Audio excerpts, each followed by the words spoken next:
Assalamualaikum warahmatullahi wabarakatuh. Alhamdulillahi rabbil alamin. Wassalatu wassalamu ala sayyidina wa nabiyyina wa habibina Muhammadin wa ala alihi wa ashabihi ajma'in. Rabbi shrah li sadri wa yassir li amri wahlul 'uqdatam min lisani yafqahu qawli. Allahumma alhimna ilman nafqahu bihi awamiraka wa nawahik, warzuqna fahman na'lamu bihi kaifa unajik ya arhamar rahimin. Allahumma arzuqna fahman nabiyyin wa hifzal mursalin wa ilhamal malaikatil muqarrabin. Allahumma akrimna binuril fahmi wa akhrijna min zulumatil wahmi waftah lana abwaba rahmatik wanshur alaina hikmataka ya arhamar rahimin. Ya hayyu ya qayyum ya rabba Musa wa Harun wa Nuhi wa Ibrahim wa Muhammadin sallallahu alaihi wasallam. Akrimna bijawdatil hifzi wal fahmi warzuqna al hikmata wa thabata az-zihni wal aqli wal hilmi wal ilmi wan najahi fid dunya wal akhirah bihaqqi sayyidina Muhammadin sallallahu alaihi wasallam ya rabbal alamin. Amma ba'd. Alhamdulillah, syukur kita kehadirat Allah Subhanahu wa taala kerana dapat kita sama-sama berada di dalam majlis ilmu setelah kita selesai menunaikan sembahyang fardu subuh secara berjamaah, dan kita sama-sama seterusnya mempelajari kitab Al-Qawlut Tam fi Ahkamil Ma'mumi wal Imam. Sebelum kita meneruskan pembacaan kitab kita ini, terdapat sepotong hadis Nabi sallallahu alaihi wasallam. Sabda Nabi sallallahu alaihi wasallam, inna minaz zunubi zunuban la yukaffiruha salatun wala siyamun wala hajjun wala jihad illa al-humuma fi talabil ilmi. Rawahu Abu Nu'aim. Hadis yang diriwayatkan daripada Abi Umamah radhiyallahu anhu. Katanya, sabda Nabi sallallahu alaihi wasallam, sesungguhnya di antara dosa-dosa yang tidak boleh dihapuskan dengan sebab solat ataupun dengan sebab puasa dan haji maupun jihad, melainkan mereka yang bercita-cita sungguh-sungguh pada menuntut ilmu. Maka menuntut ilmu ni boleh menghapuskan dosa. Ada dosa-dosa yang tidak memadai dengan sembahyang, puasa, haji dan jihad, tapi menuntut ilmu ni boleh hapuskan. Itu di sisi Allah Ta'ala. Di sisi Allah Ta'ala, barangkali kalau kita puasa haji, ada amalan-amalan kita tak tahu. Kita puasa rupanya puasa kita tak betul. Kita sembahyang, solat rupanya banyak tak betul. Tapi dengan kita menuntut ilmu, kita tahu, oh ini sebelum ni yang aku lakukan tak betul rupanya. Maka dengan menuntut ilmu itu telah menghapuskan segala dosa. Muslimin dan muslimat yang dirahmati oleh Allah, Nabi sallallahu alaihi wasallam bersabda, man talabal ilma wa adrakahu kana lahu kiflani minal ajri wa illam yudrikhu kana lahu kiflun minal ajri. Sabda Nabi sallallahu alaihi wasallam, sesiapa yang menuntut ilmu dan dia dapat ilmu tu, baginya dua pahala, dua bahagian daripada pahala. Jika ia menuntut ilmu tapi tak dapat apa pun, kalau balik pun orang tanya, mak apa yang belajar? Entah, tak aku faham, dia kata. Tapi dia menuntut ilmu, baginya tetap dapat pahala. Baginya tetap pahala. Sebagai ulama menyebut, ada yang mengatakan hadis, ada yang mengatakan ini kata-kata ulama. Al-ilmu imamul amal. Ilmu itu adalah imam kepada amalan. Wal amalu tabi'uhu. Manakala amal itu mengikut ilmu. Wal amalu samaratuhu, adapun amalan itu adalah buah daripada ilmu. Wa qalilul amal ma'al ilmi, sedikit amal tapi ada ilmu, afdalu min kathirihi minal jahli, itu terlebih afdal daripada banyak beramal tapi dalam keadaan jahil. Mudah-mudahan Allah Subhanahu wa taala golongkan kita semua di kalangan hamba-hamba Allah yang berilmu dan beramal dengan ilmu. Pada pagi ini kita teruskan lagi permasalahan 88. Qala al-musannifu rahimahullahu taala, jika makmum sembahyang zuhur di belakang imamnya, kemudian syak ia pada tasyahud akhir, adakah imamnya telah sembahyang 3 rakaat atau 4 rakaat? Makmum ni sembahyang pada zuhur belakang imam, waktu tasyahud akhir, imam tasyahud akhir, dia pun tasyahud akhir lah. Datang syak, dia kata tu imam ni 3 rakaat ke 4 rakaat, 3 rakaat 4 rakaat. Bukan tu imam yang syak, dia yang syak. Dia nak tegur subhanallah ke tak tegur subhanallah ni, dia datang syak. Macam mana? Dan adakah ia sayugia membaca tasbih untuk mengingatkan imam? Sebab dia yang syak, bukan imam syak. Dia nak baca, nak ingatkan imam subhanallah subhanallah, ataupun macam mana? Diriwayatkan oleh Al-Imam Ruyani daripada bapanya bahawasanya diihtimalkan tidak kena tasbih. Al-Imam Ruyani rahimahullahu ta'ala, nama penuh beliau Abdul Wahid Ibnu Ismail Ibnu Ahmad, kunyah dia Abul Mahasin. Lahir pada tahun 415, meninggal dunia pada tahun 502 Hijriah. Seorang ulama fiqh mazhab al-Imam Syafi'i yang begitu alim, sehingga Imam Ruyani pernah berkata, lau uhturiqat kutubus Syafi'i, atau lau ihtaraqat kutubus Syafi'i la amlaituha fi min hifzi, andainya semua kitab-kitab mazhab Imam Syafi'i ini terbakar habis, aku boleh tulis balik berdasarkan hafalanku. Mana semua kita imam ulama Syafi'i, kita Imam Syafi'i, ulama Syafi'i semua dah terbakar. La ihtaraqat kutubus Syafi'i, dah habis terbakar, aku boleh tulis balik satu persatu. Allahu Akbar. Ingatan Al-Imam Ruyani. Kita belajar minggu lepas, kita tak ingat dah.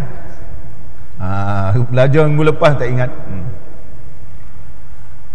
Ini Allah berikan kepada Al-Imam Ruyani rahimahullah ta'ala, karangan beliau banyak, di antaranya Bahrul Mazhab.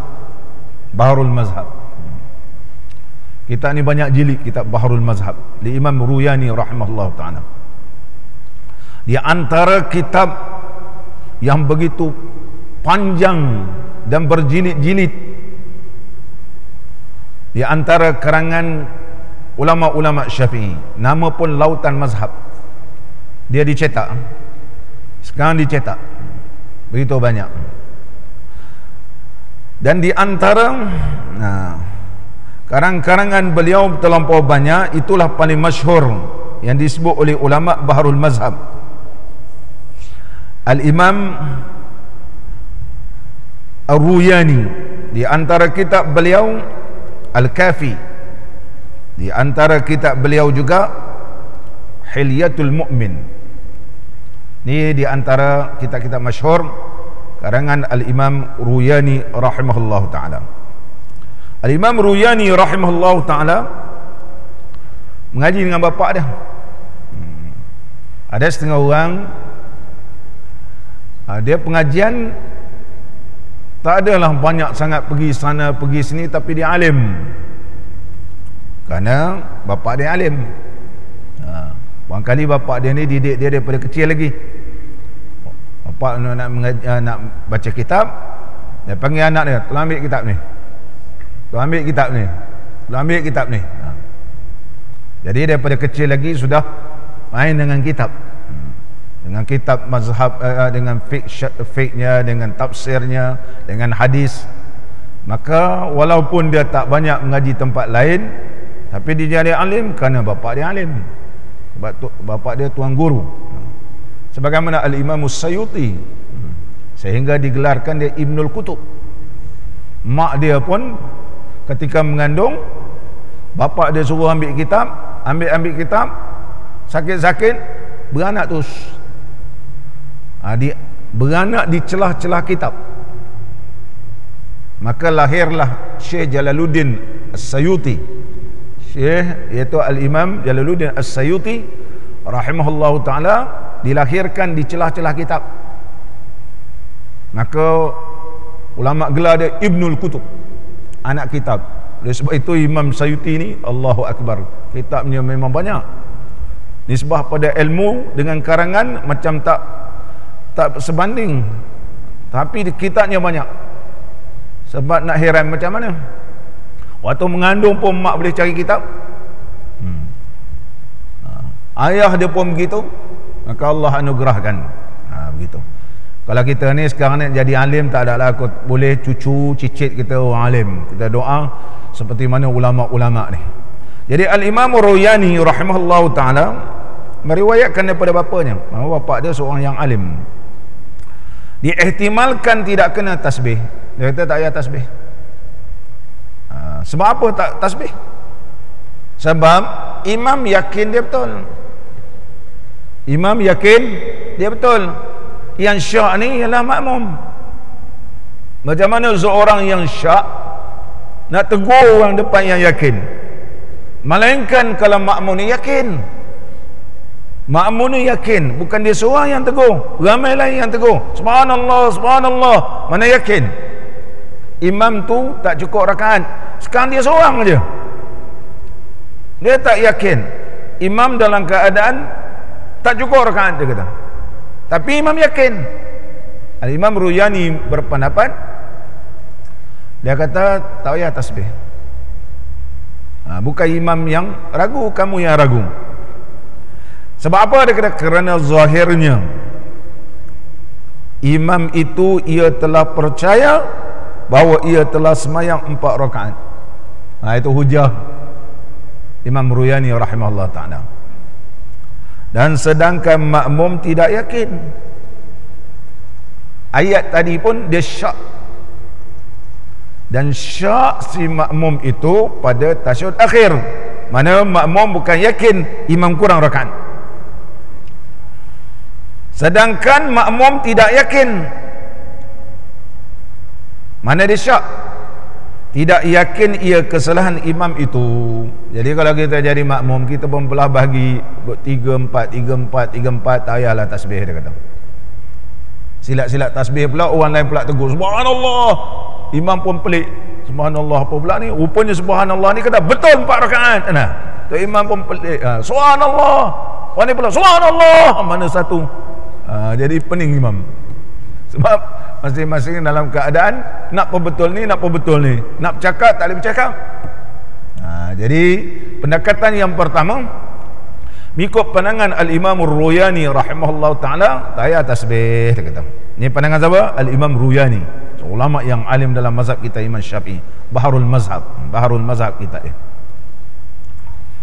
Kalau kita beli rak buku, ada kitab Baharul Mazhab ni, separuh dia je, separuh dia saja. Kitab Baharul Mazhab ni, nama pun Lautan Mazhab. Maka tidak patutlah makmum itu meragu-ragukannya. Dia kata tak perlulah makmum ni nak ragukan imam, kan terkejut imam orang, dan mengajukan pekerjaan dengan tasbihnya itu. Tak payahlah nak tasbih-tasbih kalau dia dalam keadaan tak yakin. Dan diihtimalkan kena tasbih. Ini pandangan kedua dalam mazhab kita. Mengaji fiqh mazhab Imam Syafi'i ini memang begitu. Ada yang kata begini, ada kata begini. Sebab pandangan kan, benda ni ijtihad. Jadi kalau kita mengaji kitab fiqh, tidak heran ada guru ni kata boleh, ada guru ni kata tak boleh. Yang penting kita tengok apa hujah dia. Tak boleh, ini dalil. Sebagaimana pandangan Imam Ruyani, dalilnya seorang makmum yang syak, dia sendiri syak, bukan dia yakin, sedangkan imam itu yakin.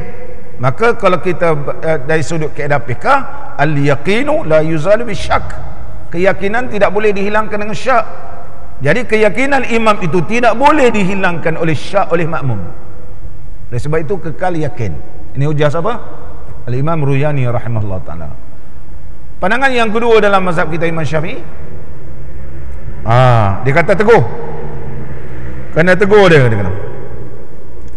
Diihtimalkan kena tasbih, kerana syak dalam sembahyang itu seperti yakin juga. Asyakku kal yakin, dia kata.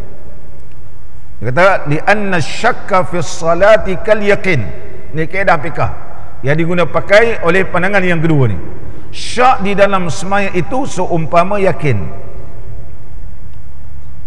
Macam mana syak dengan yakin ya? Imam itu yakin, makmum itu syak. Jadi yakin dengan syak dalam bab solat berjemaah ini kategorinya sama. Kategorinya sama. Betul imam itu yakin, tapi makmum ni sebab dia jadi makmum, maka makmum boleh tegur imam. Dalam kategori, dalam keadaan sedemikian rupa, lahirlah satu kaedah dalam mazhab kita Imam Syafi'i dalam bab sembahyang jemaah. Asyakku, syak itu asyakku fi salati kal yakin. Apa sebab? Bidalili istiwaihima, kerana dalilnya itu, petunjuknya adalah sama, sebab dia berjemaah. Sebab apa? Sebab berjemaah. Berjemaah. Kalau imam tak mau terima pun, subhanallah, tu imam buat biasa je, tak masalah. Sebab imam membina di atas keyakinan, makmum dia bina di atas syak dia. Kalau imam tak bersetuju apa yang ditegur oleh makmum, kau cakap subhanallah lah sampai habis pun, aku kata aku yakin, boleh. Makmum yang tidak yakin tadi, apabila imam memberi salam, dia boleh bangun tambah satu rakaat. Maka kalau dia kata degil tu imam dia, aku subhanallah subhanallah, dia tak mau tambah, tu imam terus assalamualaikum warahmatullahi, assalamualaikum warahmatullahi, dia bina di atas keyakinan. Makmum tadi macam mana? Makmum dia kena bangun tambah lagi rakaat yang kurang, kerana dia syak kurangnya bilangan rakaat imam. Justru itu ulama Syafi'i kata asyakku fi salati kal yakin. Syak di dalam sembahyang itu seperti keyakinan. Siapa yang yakin, teruskan keyakinan dia, iaitu imam tadi. Siapa yang syak, maka dia tak boleh terus ikut imam. Imam beri salam, maka dia terus tambah rakaat. Jadi biarlah. Kalau makmum rasa kurang rakaat imam, subhanallah, tapi imam kata aku yakin, aku betul, dia tak mau ikut apa yang ditegur oleh makmum, ya sembahyang dia sah. Begitu. Sama balik kita.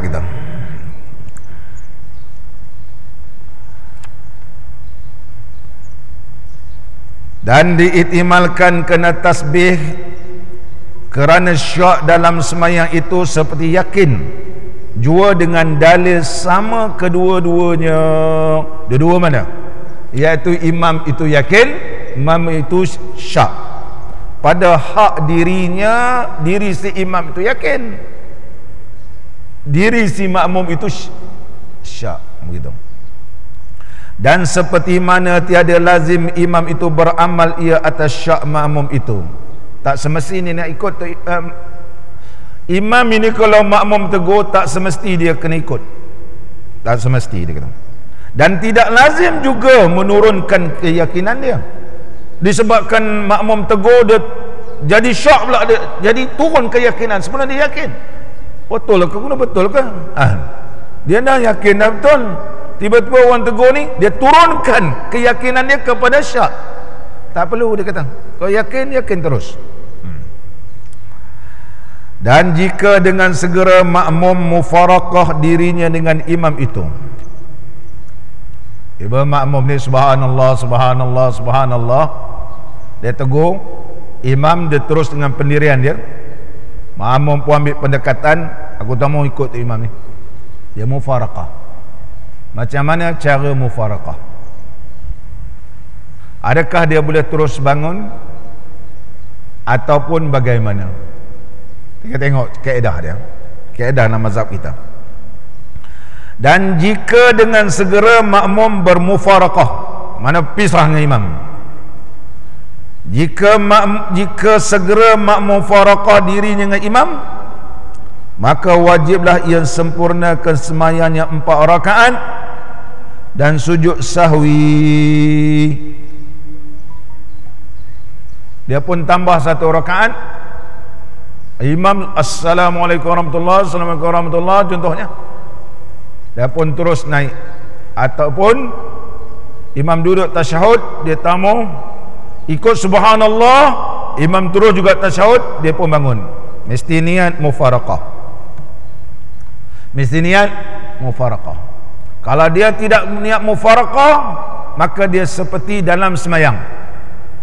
Dia masih lagi seperti menjadi makmum bila dia menyalahi rukun yang panjang dengan imam, boleh batal semayang nanti. Sebab dia bangun ni, dia berlaku banyak rukun. Dia bangun pula berdiri dan seterusnya, ada i'tidal, ada rukun, semua batal dia semayang dia. Maka kalau dia bangun dengan sengaja tanpa berniat mufaraqah, batal semayang. Kena niat mufaraqah. Dia pun tambah rakaat. Bila dia tambah 1 rakaat, sebelum dia beri salam, nanti makmum ni sunat sujud sahwi. Jadi kita pun tertanya-tanya, kenapa pula makmum ni sujud sahwi? Kenapa makmum sujud sahwi? Sedangkan makmum ini dia tegur imam sebab dia rasa imam tu yang syak, kurang rakaat. Tiba-tiba bila dia tambah pula 1 rakaat, dia sujud sahwi pula. Apa alasan ulama? Sujud sahwi juga. Walaupun dia sebenarnya menegur imam tu kurang rakaat, dia pun mufaraqah dan tambah 1 rakaat. Lepas dia naik 1 rakaat, dia pun tambah rakaat ni sampailah tasyahud akhir. Sebelum beri salam, dia sujud sahwi. Sebab apa sunat sujud sahwi? Apa jawapannya? Jawapannya dia kata, walaupun syaknya itu di belakang imamnya dan sujudnya itu kena menambah rakaat yang diwahamkan. Itu hujah dia.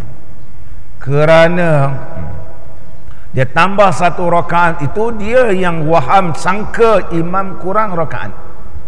Kerana dia sangka imam kurang rakaat, perbuatan dia menambah 1 rakaat itu, itulah sebab dia kena sujud sahwi. Sunat dia sujud sahwi. Hukum asal, hukum asal, kalau makmum itu terlupa dan syak, ataupun makmum ini kalau dia syak di dalam semayang, bacaan dalam semayang, kemudian dekat penghujung dia yakin balik, syak yang berlaku ketika mana menjadi makmum, tak sunat sujud sahwi. Tak sunat sujud sahwi, sebab ditangguh oleh imam. Berbeza dalam keadaan ini, sebab apa sujud sahwi juga? Sebab dia tambah 1 rakaat dalam keadaan dia itu waham, sangka imam kurang rakaat. Itu sebab dia sunat sujud sahwi, ya. Kalau ditanya kenapa tambah? Kerana menambah rakaat. Kenapa sujud sahwi? Kerana menambah rakaat yang diwahamkan, disangkakannya semasa ia semayang seorang diri. Waktu dia semayang seorang diri tambah 1 rakaat tadi. Itulah punca, itulah sebab ulama Syafi'i kata sunat sujud sahwi. Bukanlah semata-mata kerana syak itu, bukan semata-mata syak imam itu kurang rakaat, tetapi kerana dia tambah 1 rakaat. Perbuatan ditambah. Dan pendapat yang tersebut mengikut apa yang dinakalkan di dalam kitab Raudah. Kitab Raudatul Talibin li Imam Nawawi. Imam Nawawi kitabnya yang bernama Raudatul Talibin. Taman-taman tanaman-taman orang-orang yang menuntut ilmu. Kitab ni ada 8 jilid. Ada 8 jilid. Raudatul Talibin. Raudatul Talibin ni detail pembahasan. Saya bagi contoh. Contohnya, ada seorang miskin ni, dia berhutang. Orang ni susah berhutang dengan kita kan. Seorang yang susah dia berhutang dengan kita. Kemudian kita nak mengelat. Kita nak mengelat. Kita pun kata, hutang kau tu tak payah bayarlah. Aku kira zakat aku.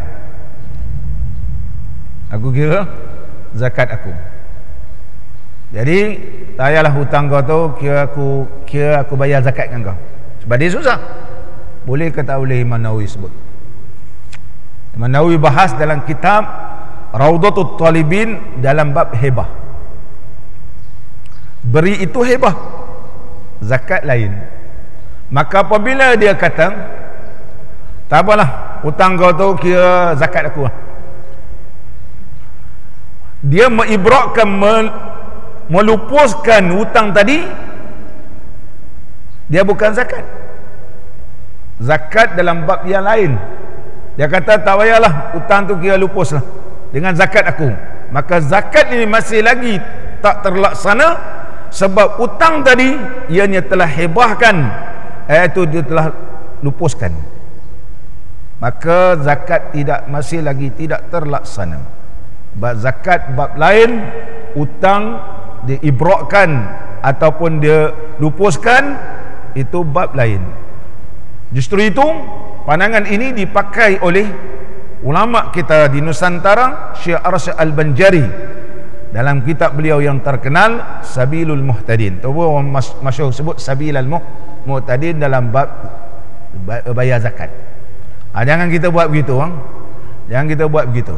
Kalau nak rujuk kita Raudatul Talibin dalam kitab Al-Hibah, dia tak sebut dalam bab zakat, tapi disebut dalam bab hebah, pembahasan hebah.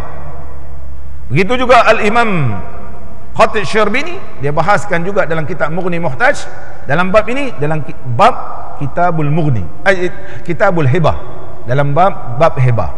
Jadi baca bab hebah, bahas bab zakat. Bahas bab zakat.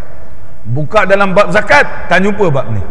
Ni dibahaskan oleh Al-Imam Nawawi rahimahullah taala. Mana kalau kita ni ada orang berhutang, dah tu dia kata, pening-pening orang ni berhutang tak bayar-bayar. Jadi macam mana bang, saya nak bayar, saya pun susah kan. Kais pagi makan pagi, semalam makan malam. Kadang-kadang kais pagi malam pun tak makan. Kau ni hutang banyak ni, dia kata. Bukan, tapi tak apalah, aku kirakan tu zakat bagi. Lain kali kena bayar, ini kira aku zakat. Tak boleh, tidak boleh begitu. Melainkan bayar zakat kepada orang ni, kemudian orang tu pun dapat duit zakat, itu hak dia, kemudian dia bayar. Berlaku transaksi yang berbeza, iaitu pertama, iaitu dia menerima zakat, akad yang lain. Kemudian berlaku transaksi atau akad yang kedua, dia bayar ke hutang, itu sah. Tapi dalam waktu yang sama melupuskan ataupun beribrakkan dia punya hutang, hukumnya tidak sah. Terlaksana lupus, tapi zakat tidak terlaksana. Muslimin dan muslimat yang dirahmati oleh Allah, ni Imam Nawawi sebut dalam kitab Raudah. Daripada Al-Imam Al-Ghazali. Imam Ghazali ni seorang ulama fiqh yang alim, kitabnya banyak. Di antara paling masyhur Al-Wasid, Al-Basid, Al-Basid dulu, kemudian Al-Wasid, kemudian Al-Wajiz. Imam Ghazali mengambil ilmu daripada tok guru dia, Abdul Malik Al-Juwaini. ataupun terkenal Imamul Haramain. Imamul Haramain mengambil pada gurunya Al-Imam Buaiti. Al-Imam Buaiti mengambil daripada gurunya Al-Imam Syafi'i. Al-Imam Syafi'i. Jadi Imam Ghazali dengan Imam Syafi'i ini begitu hampir. Al-Imam Ghazali ambil daripada gurunya Imamul Haramain. Imam Haramain ambil daripada gurunya Al-Imam Buaiti. Imam Buaiti terus Imam Syafi'i. Oleh sebab itu pandangan Imam Ghazali berkaitan tentang fiqh Syafi'i ini, ia lebih diyakini walaupun fatwa Imam Ghazali yang telah dibukukan berlainan sedikit dengan pandangan Imam Syafi'i. Itu biasa. Setelah Imam Ghazali perubahan masa dan keadaan, Imam Ghazali ada beberapa pandangan dia tak sama dengan Imam Syafi'i, tetapi dia tetap mazhab Imam Syafi'i. Dan kitab fatwa Imam Ghazali ini telah dibukukan. Muslimin dan muslimat yang dirahmati oleh Allah, tak ada orang terjemah lagi fatwa Imam Ghazali berbeza dengan Imam Syafi'i, hampir dekat 70 permasalahan. Dan ada pun pendapat qadhi ialah Qadhi Husain. Qadhi Husain rahimahullahu ta'ala, gelaran dialah Abu Ali Al-Qadhi Al-Marwazi. Qadhi Husain rahimahullahu ta'ala adalah beraliran mazhab Syafi'i, iaitu Marawizah nama dia, golongan-golongan Khurasaniyun.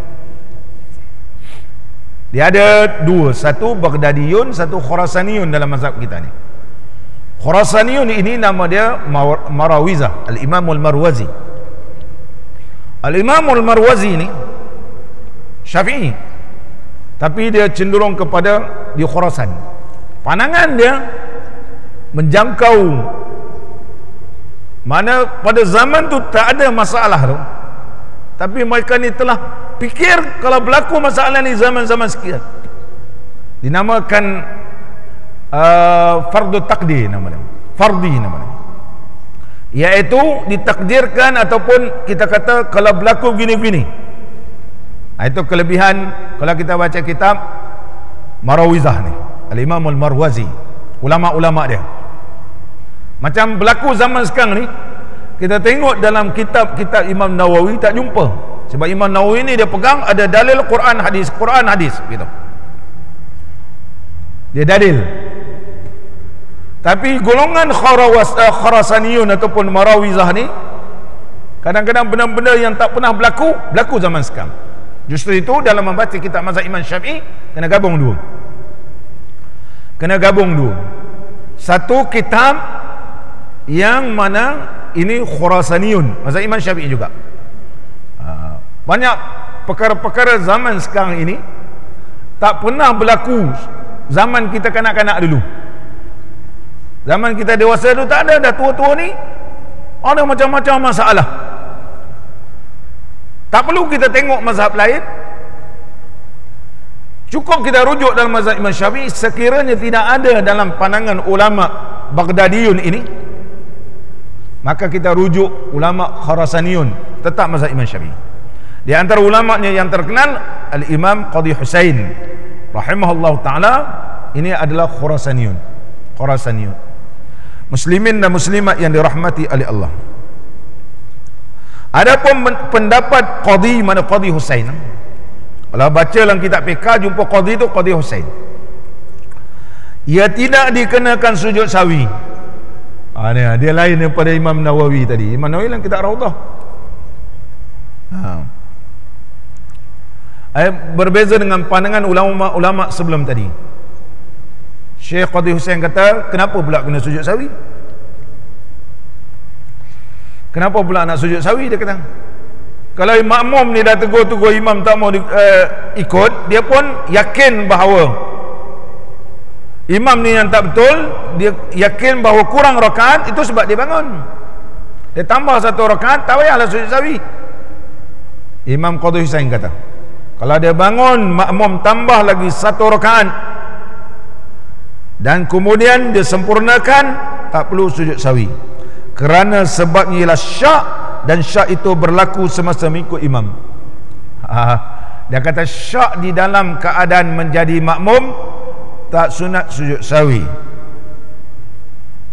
Pandangan yang pertama tadi memang betul lah syak waktu dia jadi makmum tak sujud sahwi, tapi kerana dia tambah 1 rakaat itulah diwahamkan kurang rakaat, tu sebab sujud sahwi. Lain tak? Pandangan Qadhi Husain kata, kalau makmum syak ketika jadi makmum tak perlu sujud sahwi, tak sunat, ditanggung oleh imam. Jadi dia tambahlah 1 rakaat, tak payahlah sujud sahwi. Pandangan pertama tadi betul syak dalam makmum ketika jadi makmum dalam semayang memanglah tak sunat sujud sahwi, tapi kerana dia tambah 1 rakaat itu, dia waham bahawa imam kurang rakaat, tu sebab sujud sahwi. Ini bercambahnya pandangan ulama. Nampak? Ini sama-sama ulama, apatah lagi sama-sama kita. Kalau sama-sama kita beza pandangan tu perkara biasa. Yang penting ada dalil, ada kitab. Tak perlu kita nak pertahankan pandangan kita, kita tak suka gaduh dan sebagainya, tak perlu. Sebab ini fiqh nama dia. Fiqh ni kita tengok keadaan semasa. Nah begitu. Sama balik kita.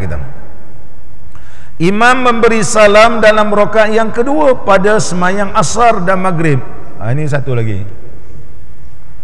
Imam ketika semayang fardu asar, rakaat kedua dia beri salam, ataupun semayang fardu maghrib, rakaat kedua dia beri salam. Macam mana ni masalah ni? Ni banyak berlaku ni. Seorang semayang asar atau maghrib serta imam, kemudian imamnya memberi salam daripada 2 rakaat. 2 rakaat dia beri salam, imam yakin dia betul, makmum pula yakin bahawa imam tak betul. Ini yakin tadi syak. Imam yakin, imam yakin dia betul, makmum pula yakin imam tak betul, imam kurang rakaat. Lalu membaca ia tasbih untuk mengingatkan imamnya. Lalu makmum belakang pun subhanallah. Maka imam itu tidak juga menyedari. Imam kata apa pasal subhanallah ni? Dia pun kekal dengan keyakinan dia, dan tidak ia kembali semula kepada sembahyang itu. Kerana demikian itu, maka hendaklah makmum itu menyempurnakan sembahyang. Dan subhanallah, imam ni terus juga. Jadi makmum ini yakin bahawa memang kurang 1 rakaat, memang kurang 2 rakaat sembahyang fardu asar, memang kurang 1 rakaat lagi sembahyang fardu maghrib. Macam mana? Imam tak faham juga subhanallah, makmum kena tambah 1 rakaat lagi ataupun 2 rakaat sembahyang fardu asar. Dan berkatalah Qadhi Husain juga, hendaklah ia sujud sahwi. Sunat dia sujud sahwi. Tadi tak sujud sahwi, ini sujud sahwi. Tadi lain, ini memang dia yakin. Tadi tak sujud sahwi, ini sujud sahwi. Apa sebab? Hendaklah ia sujud sahwi. Dan jika ia syak tentang salah imam, adakah dengan lupa atau sengaja? Situ pula dia punya timbangan. Imam ini dia syak ke atau dia terlupa? Dia ada 2 masalah sini. Jadi kita sebagai makmum subhanallah, kita ikut juga imam ni sehingga imam beri salam. Subhanallah, imam terus dia assalamualaikum warahmatullahi, kita ikut juga dia. Jadi kita di belakang ni, imam ni lupa ke, imam ni memang sengaja tinggal? Macam mana? Maka hendaklah ditanggung bahawa imam itu lupa, dan mestilah sujud sahwi. Mana sunat sujud sahwi, sebab dia kata betul imam ni lupa. Bila dia lupa, lupa, maka sujud sahwi. Sepatutnya sujud sahwi. Jadi kita tunggu juga imam dalam keadaan sampai imam beri salam, kita sebagai makmum terpaksa tanggung benda itu. Dianggap ditanggung bahawa imam itu terlupa, bukan imam itu syak. Sunat juga kita sujud sahwi. Kata siapa? Syekh Qadi Husain. Walau ada pandangan lain. Dan ketahuilah jika makmum itu tahu bahawa imamnya memberi salam kerana ia lupa dan bangun makmum itu mengiringi salam imamnya, nescaya batallah semayangnya. Kalau dia tahu imam tu memang betul lupa, imam ni memang terlupa tu imam ni, imam pun beri salam, Assalamualaikum, belum habis salam, makmum bangun, kata tu imam ni aku dah beritahu subhanallah, subhanallah, tak mau juga, dia pun Assalam, dia betul imam ni memang terlupa betul ni, dia pun belum habis salam dia bangun, makmum dah kena Allahu Akbar, batal sembahyang. Berapa batal? Sebab dia tidak niat mufaraqah. Selagi mana tidak niat mufaraqah, maka dia dikira sebagai makmum. Maka hendaklah mufaraqah. Kita kalau berlaku begini kena ada niat mufaraqah. Apa gitu? Kalau tak, batal sembahyang. Jadi pengarang kitab kita menyebut nescaya batalah sembahyangnya. Macam mana nak jadi tak batal sembahyang? Melainkan apabila bangun ia dengan niat mufaraqah dengan imamnya. Kita pun niat tak ikut imam dah, barulah sembahyang kita boleh jadi sah. Boleh jadi sah. Atau keadaan yang kedua, atau bangun ia selepas selang yang lama kemudian daripada salam imamnya. Lepas imam ni beri salam dalam tempoh perceraian masa yang lama, lepas perceraian masa yang lama dia pun bangun, maka hukumnya sahlah sembahyang. Ditakuti imam ni tiba-tiba dia beri salam, lepas beri salam dia teringat pula, dia sambung balik rakaat. Boleh tak? Ya boleh. Dia tengok, betul kurang satu rakaat ni, dia pun Allahu Akbar, dia sambung, boleh. Jadi oleh sebab itu, kalau dia sambung, kita boleh sambung sembahyang kita. Sekarang ni kita nak tahu betul tak betul imam ni lupa. Lepas dia beri salam dalam tempoh masa yang lama sedikit, lebih daripada kadar subhanallah ini, tengok betul tak berubah-ubah juga tu imam ni, barulah kita sebagai makmum bangun menyempurna rakaat yang kurang, sembahyang kita sah.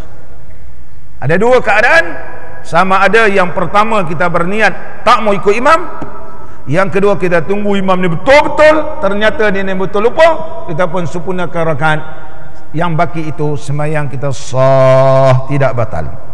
Tidak batal. Sama balik kita.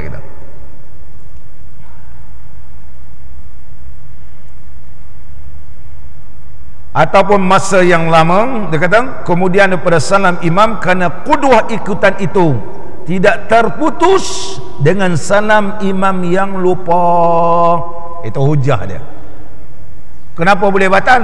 Kerana imam kalau beri salam dalam keadaan terlupa, hubungan makmum dengan imam masih lagi tidak terputus, kecuali berniat mufaraqah ataupun tempoh masa yang lama selepas memberi salam.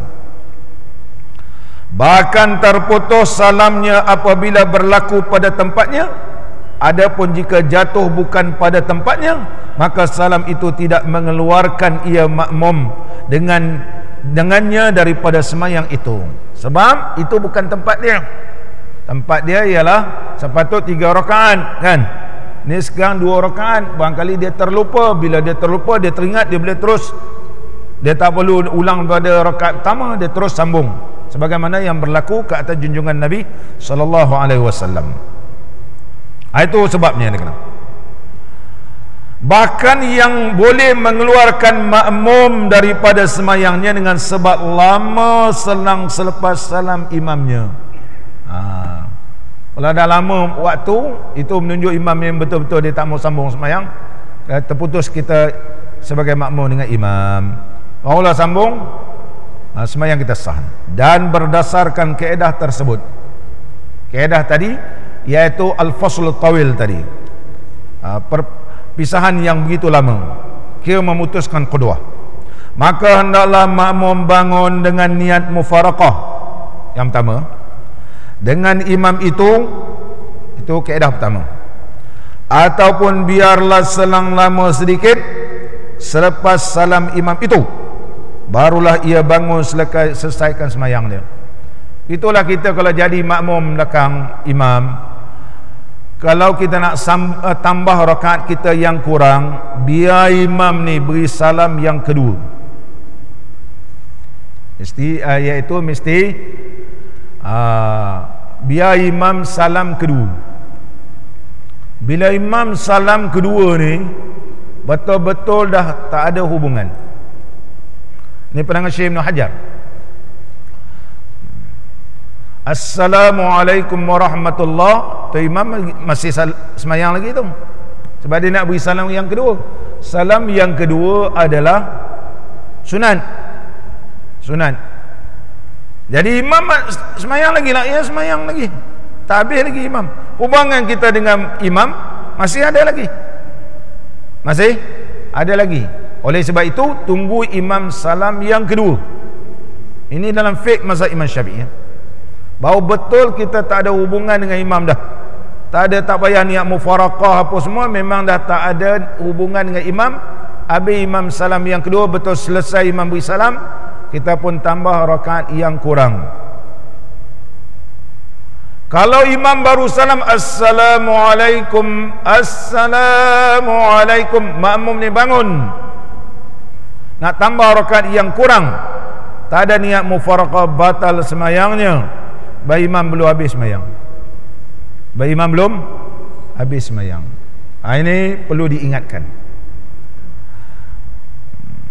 dia kena tertib dalam semayangnya. Makmum mendapati imam setelah selesai mengerjakan sebahagian daripada semayang.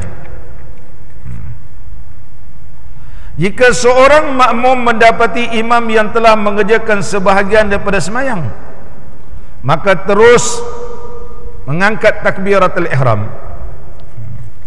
Ada seorang makmum ni, dia datang masjid. Bila dia datang masjid, dia tengok imam dah rakaat kedua, dia pun takbiratul ihram, dia buat satu rakaat dulu, macam style budak-budak kan. Dah habis satu rakaat, Dato' sama dengan imam rakaat kedua, Dato' dia pun niat menjadi makmum. Boleh ke tak boleh? Boleh ke tak boleh? Muslimin dan muslimat yang dirahmati oleh Allah Subhanahu wa ta'ala,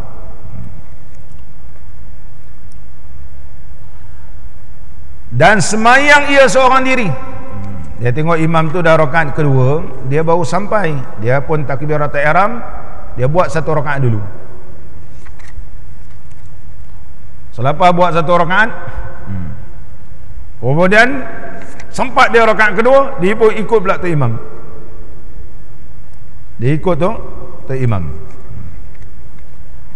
Dan semayang seorang diri dengan segera menghabiskan bahagian-bahagian semayang yang telah didahulukan dengan dia oleh imam itu, sehingga ia mendapat imamnya.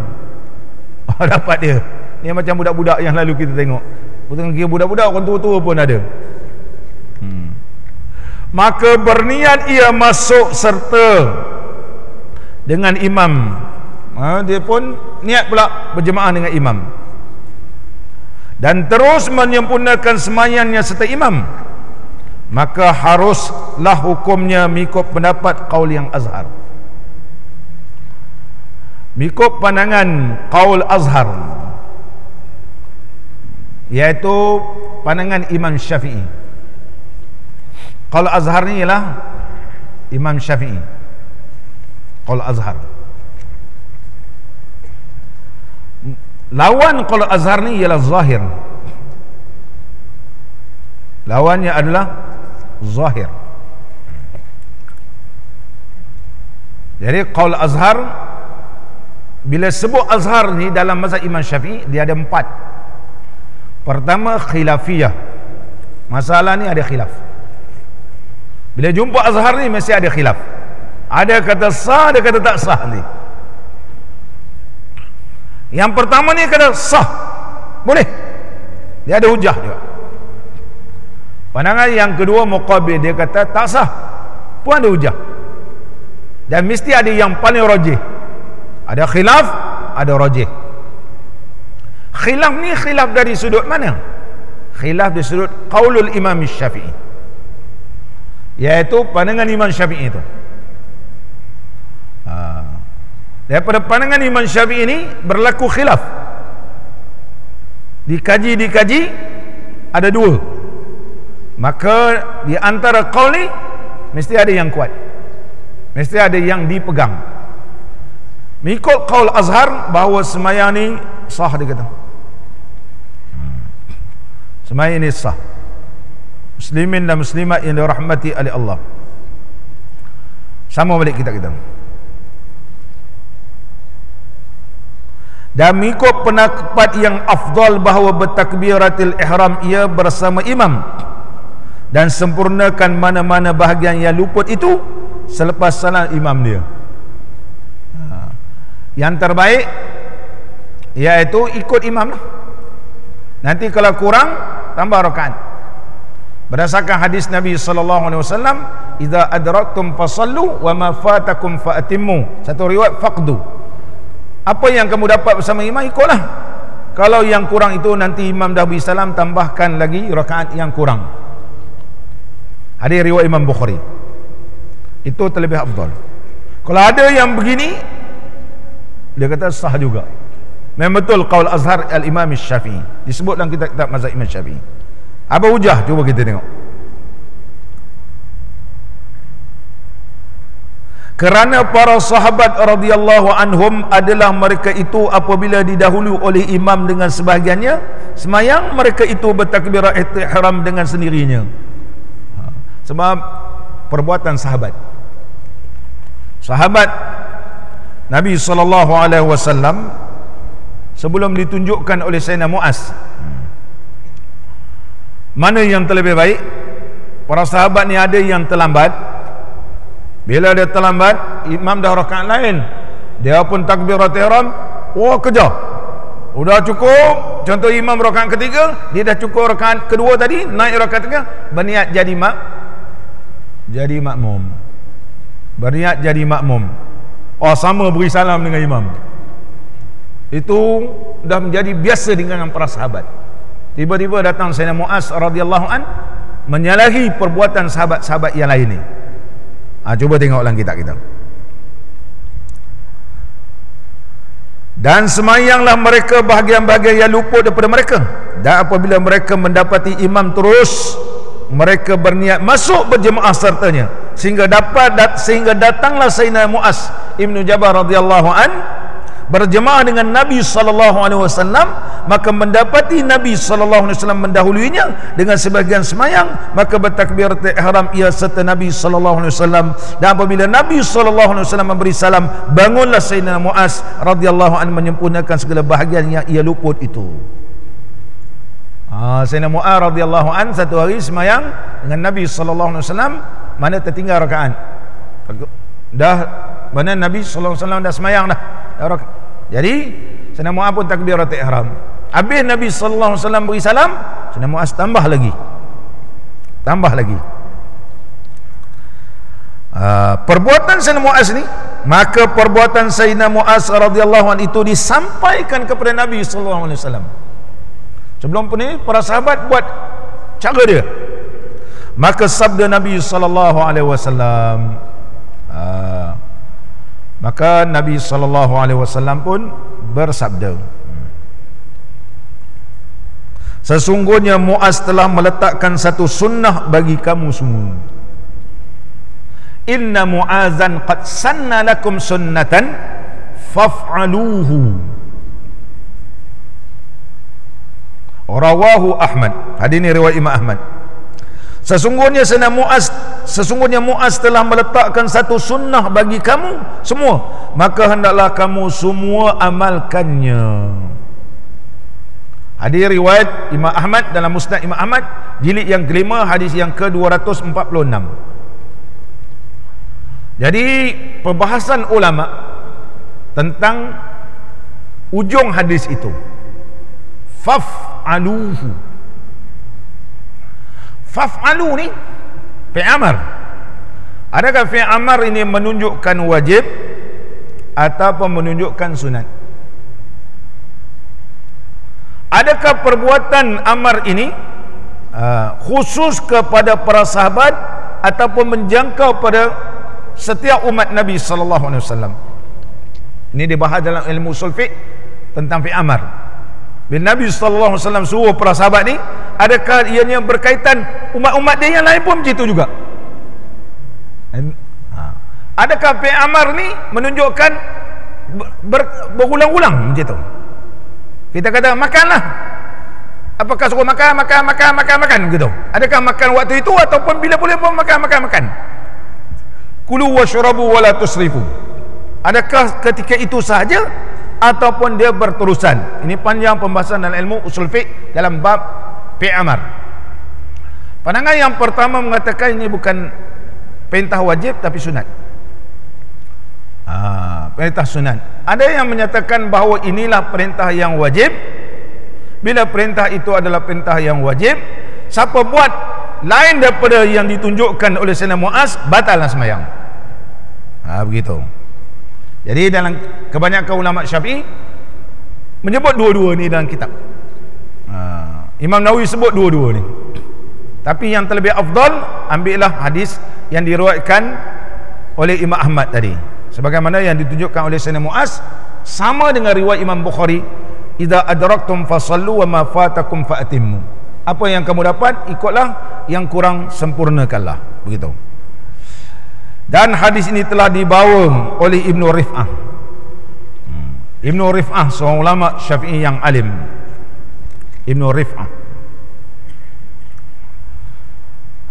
Rif'ah rahimahullah ta'ala mengarang satu kitab yang begitu besar. Nama kitabnya Kifayatun Nabih namanya. Imam Ibnu Rif'ah, faqih, seorang ulama fiqh Syafi'i yang alim, iaitu mensyarahkan kitab Al-Imam Syirazi, kitab Tanbih. Nama dia Kifayah. Kifayah itu ialah Kifayatun Nabih, nama dia Kifayatun Nabih.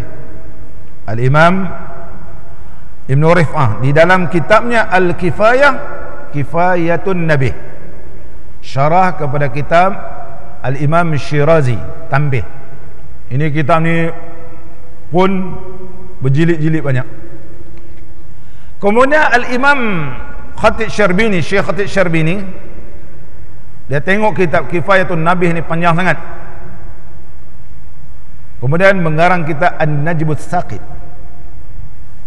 An-Najmus Saqib, kitab ini adalah kitab yang baru ditahqiq baru tahun ni, cetakan Maktabud Darud Diya, sebanyak 8 jilid. Asalnya 4 jilid je, tapi ditahqiq jadi 8 jilid. Ini juga membahaskan begitu detail karangan Syekh Khatib Syarbini. Syekh Khatib Syarbini mula-mula mengarang kitab An-Najmus Saqib. Kemudian anak murid kawan-kawan minta disyarahkan kitab Minhajut Talibin. Maka Al-Imam Khatib Syarbini telah bertawassul dengan Nabi sallallahu alaihi wasallam di Raudah, setelah ziarah Nabi sallallahu alaihi wasallam, dan bertawassul semayang 2 rakaat dekat dengan maqam Nabi sallallahu alaihi wasallam. Maka Allah telah melapangkan dada Syekh Khatib Syarbini. Syekh Khatib Syarbini merasakan dadanya telah dilapangkan, diberikan ilham, mengambil pena, mengarang kitab Mughni Muhtaj. Bila pulang ke Mesir, mengarang kitab Mughni Muhtaj. Itu sebab kitab Mughni ini, Allahu Akbar, dia lain daripada lain, kerana telah diterangkan dengan keberkatan Nabi sallallahu alaihi wasallam. Muslimin dan muslimat yang dirahmati oleh Allah, insyaallah kita sambung akan datang, mudah-mudahan pertemuan kita Ada soalan?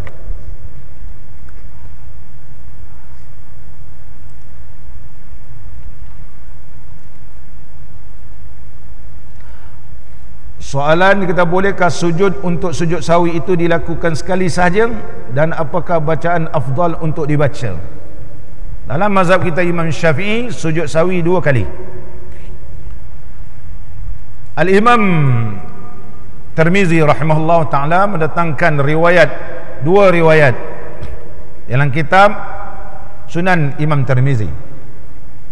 Satu riwayat bahawa Nabi SAW sujud sahwi ini sekali sujud saja. Assalamualaikum warahmatullahi, Allahu Akbar, sujud. Kemana Allahu Akbar, Assalamualaikum warahmatullahi. Ini dipegang oleh ulama-ulama di kalangan mazhab Maliki. Saya masa datang Mesir, Syekhul Azhar dulu, dia mazhab Maliki. Dr. Said Tontawi, Allah yarhamuh, dan sempat menjadi mufti dan Syekhul Azhar. Jadi bila sembahyang isyak dengan dia, tiba-tiba makmum tegur dia, subhanallah, memang betul dia terlupa. Kemudian dia turun duduk tasyahud awal. Sebelum beri salam, dia assalamualaikum warahmatullahi, Allahu Akbar, dia pun sujud. Dan Allahu Akbar, assalamualaikum warahmatullahi. Saya jadi pelik kan. Kita ada dekat Malaysia mana pernah belajar mazhab lain. Apa ni? Ada dalil. Tu soalan ni sekali sujud ni ada dalil. Tapi mazhab kita Syafi'i pegang 2 dalil. Dua sujud berdasarkan riwayat Imam Tirmizi. Dua-dua boleh. Tapi kalau nak pakai mazhab yang lain, kena tahulah dalil dia. Tak payahlah pakai mazhab lain, pakai mazhab kita Syafi'i berdasarkan hadis Zulyadain. Hadis Zulyadain, kisah Zulyadain yang tegur Nabi SAW, adakah semai ini dikasar ataupun lupa? Maka Nabi SAW sambung balik solat dan sujud 2 kali sujud. 2 kali sujud sebelum memberi salam. Allahu Akbar, kemudian dua antara dusun, Allahu Akbar, sujud kali kedua, barulah Nabi SAW memberi salam pertama dan salam kedua. Ini hadis riwayat Imam Bukhari. Itulah yang dipakai oleh mazhab kita Al-Imam Syafi'i. Al-Imam Syafi'i. Apakah bacaan di dalam sujud sahwi?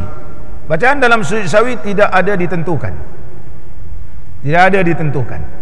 Dan Nabi SAW tidak mengajar bacaan dalam sujud sahwi. Pandangan pertama menyatakan bacalah Subhana Rabbil A'la. Pandangan yang kedua dalam menyatakan bahawa yang sesuai kita ni baca, sebab dalam sujud ni berdoalah kamu dalam sujud. Berdasarkan hadis Nabi SAW, aqrabu ma yakunul abdu ilallah wa huwa sajid fa aksiru doa. Sehampir-hampir hamba Allah kepada Allah waktu sujud, maka berdoalah. Perbanyakkanlah doa. Perbanyakkanlah doa ketika sujud. Jadi bolehlah berdoa waktu sujud. Jadi ulama kita mazhab Imam Syafi'i susunkan, kalaulah ianya dalam keadaan terlupa,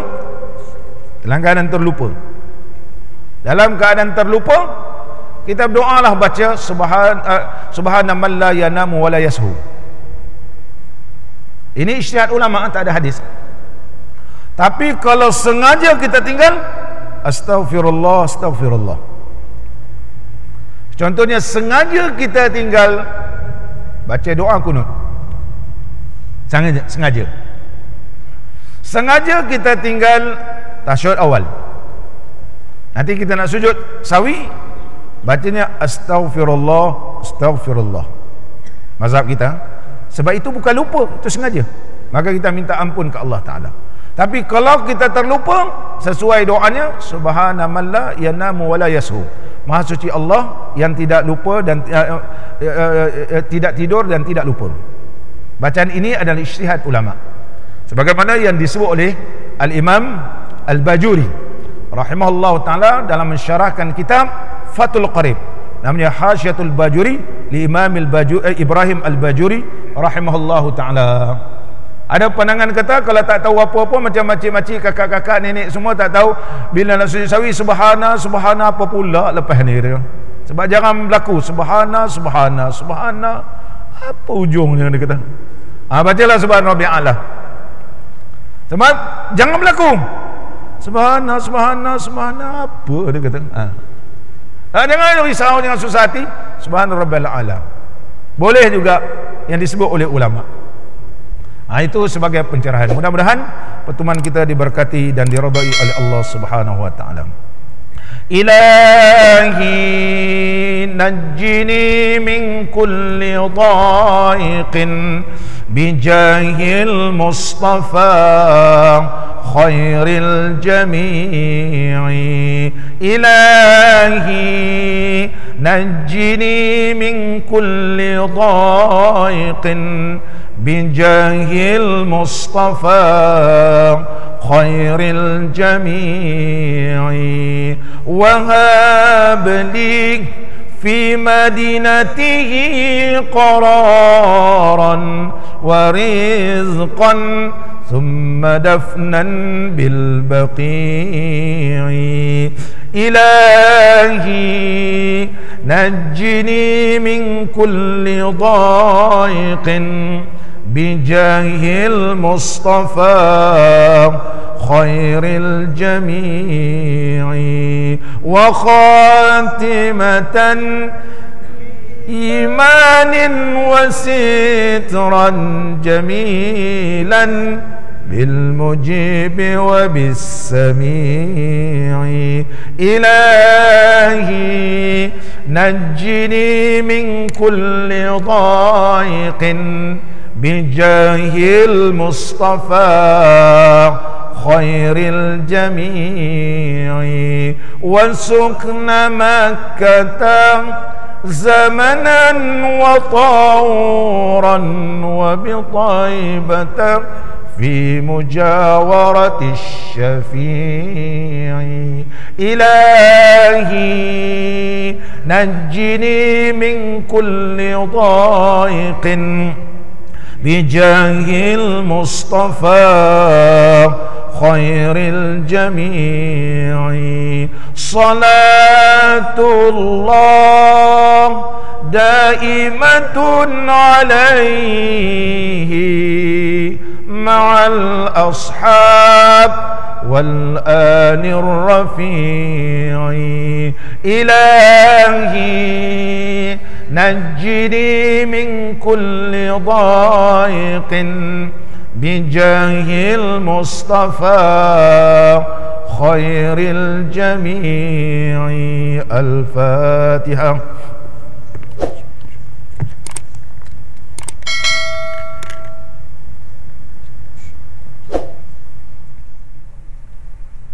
Bismillahirrahmanirrahim. Alhamdulillahi rabbil alamin, hamdan yuwafi ni'amahu wa yukafi'u mazidah.